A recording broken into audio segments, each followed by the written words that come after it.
हैं जो आप अपने रिलेशनशिप में एक्सपेक्ट कर रहे हैं, ये जिसके लिए भी रीडिंग है, और वो एक्सपेक्टेशंस के अगेंस्ट कुछ भी जा रहा हो, अगर आपके पार्टनर एक्सपेक्टेशन के अगेंस्ट जा रहे हैं, अगर आप कोई फीमेल हैं और आपके पार्टनर जा रहे हैं, आप कोई मेल भी हो सकते हैं, जेंडर का वैसा कुछ नहीं है, बट हाँ, अगर आप फीमेल हैं और आपके पार्टनर आपके अगेंस्ट कुछ भी कर रहे हैं, वो आपके हिसाब से नहीं चल रहा है सब कुछ, अकॉर्डिंगली आप ही के अकॉर्डिंगली चल रहा है। आपने जो भी कहा होगा इस पर्सन को, जो भी आप एक बार जो बोल चुके होंगे, वो पर्सन के लिए पत्थर की लकीर हो गई होगी कि ऐसा ऐसा बोला गया तो ऐसा ऐसा ही होगा, तो उन्होंने उसी के अकॉर्डिंगली अपने पूरे लाइफ को प्लान करके रखा हुआ है। अब आप उसको चेंज करना चाहें या मोल्ड करना चाहें, तो दिस पर्सन इज लाइक अब तो हम सब प्लान कर चुके हैं उसी अकॉर्डिंगली, तो फिर अब कैसे मोल्ड हो सकता है। इट्स लाइक कि जैसे कुछ बनाना है ना, तो अब चीनी तो डाल चुके हैं उसमें, अब उसमें नमक कैसे डालें, अब तो हो गया वो मीठा, तो ऐसा ही कुछ हो गया है। ये क्या है अगर आप पूछें तो मे बी आपने कोई परफेक्ट टाइमिंग सेट करके दिया होगा, या फिर आपने कुछ प्रॉमिस मांगा होगा या कुछ प्रॉमिस किया होगा कि इतने टाइम लिमिट तक या इतने तक वेट कर लो and then I will do something, तो इसलिए वो पार्टनर रुके हुए हैं एंड वो ऐसा फिक्स करके चीज़ों को प्लान करके रखे हुए हैं कि जब तक वो आपने जो कहा था वो नहीं होगा तब तक they can not take any action. अगर आप उनको फिर भी फोर्स कर रहे हैं या कुछ और चाह रहे हैं उनसे, so it can be like कि अगर आप कह रहे हैं कि अपनी प्लानिंग को चेंज कर लो क्योंकि मेरा दिमाग चेंज हो गया है सिचुएशंस के according, so they will try to tell you कि सिचुएशंस के हिसाब से एडजस्ट करना होता है एंड ठीक है, एक बार जो प्लान कर दिया गया है उसी अकॉर्डिंगली चीज़ें जाएंगी, ऐसा कुछ नहीं होने वाला है। दे आर लाइक दैट कि हाँ ऐसा आपने कहा था, ऐसा हमने कर दिया ऑलरेडी, अब जो भी प्रॉब्लम बीच में आ रही है उसको हम लोग एडजस्ट कर लेते हैं, डोंट चेंज द प्लान, बड़ा वाला प्लान चेंज नहीं करेंगे।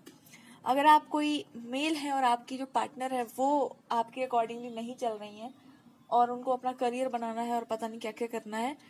तो एक गाइडेंस है कि उसको जाने दो, मतलब उनको छोड़ दो, जाओ जाओ कि अपना करियर बनाओ। घूम फिर करके ये इंसान लौट कर आप ही के पास आएगा, बिकॉज दे विल अंडरस्टैंड कि जो भी आप करियर बनाने के बारे में ये लेडी सोच रही है, ये किसी और से इन्फ्लुएंस होकर के बोल रही है, कहीं से इन्फ्लुएंस्ड है ये,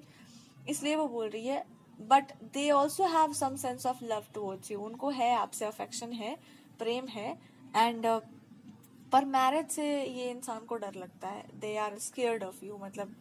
दे आर स्केयर्ड ऑफ मैरिज। और ऐसा नहीं है कि इंसान नॉन कमिटल है, दे आर जस्ट लाइक कि they don't know what to do, मतलब अगर आप प्रपोज करते हैं मैरिज को तो they will resist it, not because कि उनके मन में आपके लिए फीलिंग्स नहीं है, जस्ट बिकॉज कि वो दे आर नॉट, हो सकता है किसी लाइफ टाइम में इन्होंने जाना ही नहीं हो कि फैमिली लाइफ क्या होती है या मैरिज क्या होता है, या इस पर्सन ने बहुत कम टाइम में लाइफ को खो दिया होगा, तो उनके पास उनकी आत्मा जिसको कहते हैं ना, उसके पास मेमोरी ही नहीं है कि मैरिड लाइफ क्या होता है। ऐसा है, आप इसको गलत तरीके से ना लें, या फिर ये इस पर्सन का जो पास्ट लाइफ रहा होगा ये बहुत प्लेन सा गया होगा एकदम विदाउट कलर्स, या बड़ा ही ड्रामेटिक वॉर्स में या इन सब चीज़ों में गया होगा, तो उनको नहीं पता है कि व्हाट शुड वी डू, ऐसा कुछ है, मतलब ये आपका प्रॉब्लम नहीं है, उनका भी नहीं है, ये बस है उनके कर्मा में ऐसा था। और इसके अलावा if I have to say what can be a possible solution to this problem, इस प्रॉब्लम का पॉसिबल सॉल्यूशन अगर हम देखें तो ये आप बात करके इसको सॉल्व कर सकते हैं, या सोशल मीडिया प्लेटफॉर्म्स पे, या चैटिंग करके, या something related to social media. तो एक कनेक्शन हमेशा बना रहना चाहिए, जितना आप लोग अच्छे से कनेक्ट हो पाएंगे, जितना अच्छे से एक दूसरे को एक्सप्लेन कर पाएंगे अपने पॉइंट को,